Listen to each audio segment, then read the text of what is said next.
В июле потребление энергии в Таджикистане стало рекордным. В Таджикистане разработали программу проверки правильности слов. В Афганистане ликвидирован лидер группировки Аль-Каида. Франция, США и Британия призвали Россию отказаться от опасной ядерной риторики. Потребление электроэнергии в Таджикистане в конце минувшего месяца в связи с жаркой погодой увеличилось до рекордной отметки. Об этом сообщил глава ОАХ Барки Тоджик Махмад Умар Асазода 1 августа на пресс-конференции в Душанбе. Он подчеркнул, что 26 июля этого года суточная выработка электроэнергии в республике составила более 72,1 миллиона киловатт-часов. Такой высокий показатель прежде в республике никогда не был зарегистрирован, сказал он. При жаркой погоде потребление электричества увеличивается из-за использования кондиционеров, которые относятся к наиболее энергозатратному оборудованию. По словам Асазода, максимальная суточная выработка электроэнергии до этого составляла за последние 3 года чуть более 70 киловатт-часов.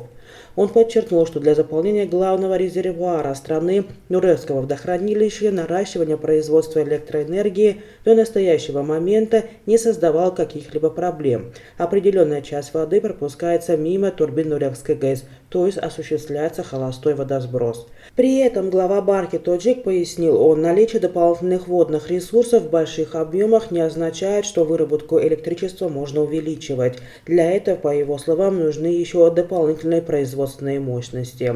Асазода не уточнил максимальные суточные возможности производства электричества имеющими мощностями в республике, отметив, что такой подсчет не проводится, так как в этом не было необходимости. Комитет по языку и терминологии Таджикистана разработал компьютерную программу для автоматического исправления неправильно написанных таджикских слов в Word. Олимджон Мухаммаджон Зода, глава комитета, сообщил вчера на пресс-конференции, что эта программа разработана на основе таджикского орфографического словаря. Она разрабатывалась в течение 6 месяцев и продолжает дополняться рабочей группой, и теперь ее разработчики готовы представить свой труд, сказал он. По его словам, программа будет представлена пользователям в преддверии Дня государственного языка Таджикистана. По словам председателя комитета, на первом этапе в память программы включены около 72 тысяч слов, и их число постепенно будет увеличиваться. Несколько лет назад некоторые культурные деятели и активисты гражданского общества предложили чиновникам, в том числе Комитету по языку, запустить такую программу, чтобы пользователи информационных технологий, особенно те, кто имеет дело с написанием текста на компьютере, могли использовать правильную и уникальную форму таджикских слов. Президент США Джо Байден объявил о ликвидации в Афганистане лидера группировки Аль-Каида Аймана Завахири. Правосудие свершилось, и этого лидера террористов больше нет. Мы никогда не отступаем, сказал Байден в телеобращении, передает Reuters.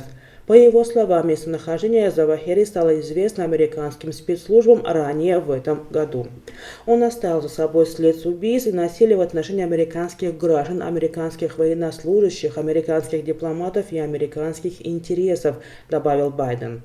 На специальном брифинге представительница Белого дома рассказала, что высокоточный удар был нанесен в минувшее воскресенье по дому в афганской столице, в котором Завахири скрывался последнее время.